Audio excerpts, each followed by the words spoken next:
was very well put together. That was one thing. I loved the history that Elaine presented, the history of the Book of Discipline, basically.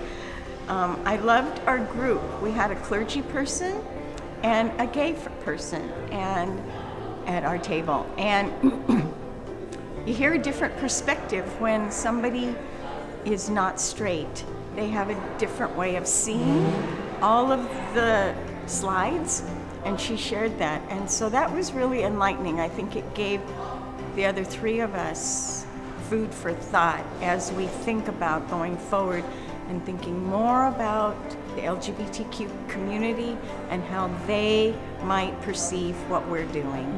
It was a very good experience. I'm glad I came. I talked to a couple of pastors who were at our table.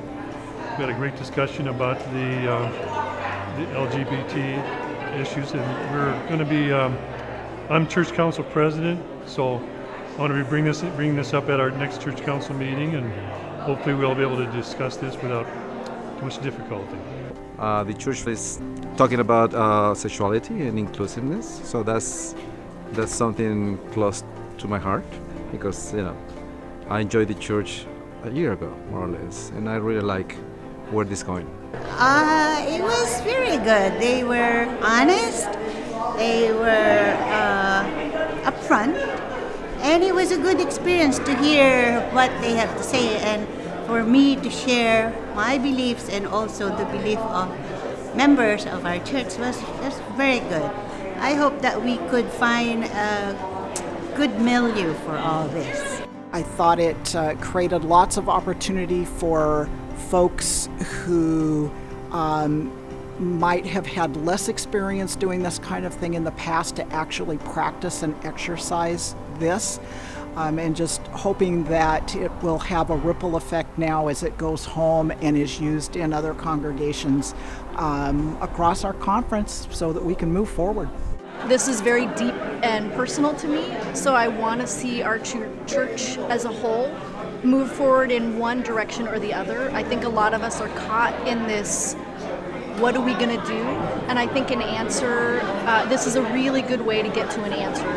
I think it allows people to express their thoughts and their feelings, but also to hear from other people that they normally wouldn't have contact with. Yeah, I liked the design. I liked this approach. This was something that I think I might be able to sort of recreate inside of an environment, inside of my own church. That's something that I, particularly the third question we asked about being able to bring community into our own places of worship, something that I would like to pursue. It was very good. It was positive. It was very positive. I was thinking, on number 3, this rock, the gentleman that was next to me, one. That's what we need to be, is one. I asked the young woman, the gay woman, because I've thought about this. When a church comes out and says, we accept everybody, I asked her, are you suspicious? And she said, absolutely, because we think that you are inviting us to change us, not inviting us to be a part of your community. And I think that's something we need to think about. I think just a hopefulness that doesn't end here, that there's still more work to be done and more conversations need to happen, more life to be lived together as a community and as a people. And I hope that my churches can do that and can make sure that we're ready for the road that lies ahead of us.